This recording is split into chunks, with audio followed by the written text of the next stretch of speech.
சாய்ராம்னு கூப்பிட்டாலே பாபா ஓடி வந்துடுவார் அப்படிங்கிறது நிதர்சனமான உண்மை. அப்படி இருக்கும்போது எதற்காக இத்தனை மந்திரங்கள்? நியாயமான கேள்வி. சகோதரி கேட்டது நியாயமான கேள்வி. சாயின்னு கூப்பிட்டா ஓடி வந்துடுவார் அப்படிங்கும்போது எதற்கு இவ்வளோ மந்திரங்கள்?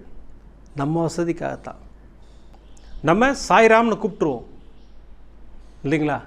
ஆனால் நம்ம மனம் இருக்குது இல்லைங்களா, மனித மனம் இருக்குங்களா, நமக்கு என்ன ப்ராப்ளம்னு பாபாவுக்கு தெரியுமா அப்படின்ற கொஸ்டின் ஒரு $1 மில்லியன் கொஸ்டின் நான் போன எபிசோடில் சொன்ன மாதிரி அது வரும்.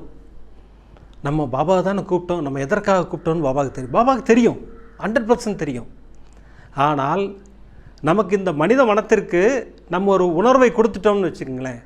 இந்த ஸ்லோகம் சொன்னால் வியாதி குணமாகும், இந்த ஸ்லோகம் சொன்னால் மனப்பிரச்சனைகள் குணமாகும், இந்த ஸ்லோகம் சொன்னால் மன நிம்மதி அடையும், இப்படின்னு நம்ம அதை அவங்களுக்கு டிசைன் பண்ணிட்டோம்னா அந்த ஸ்லோகத்தை மட்டும் சொல்லுவாங்க.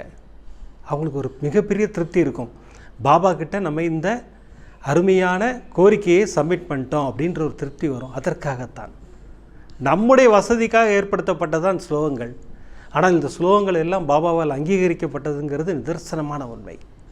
ஓம் சாய், ஸ்ரீ சாய், ஜெய் ஜெய் சாய் சொன்னால் நிம்மதி கிடைக்கும் அப்படின்னா நிம்மதி கிடைக்கும்.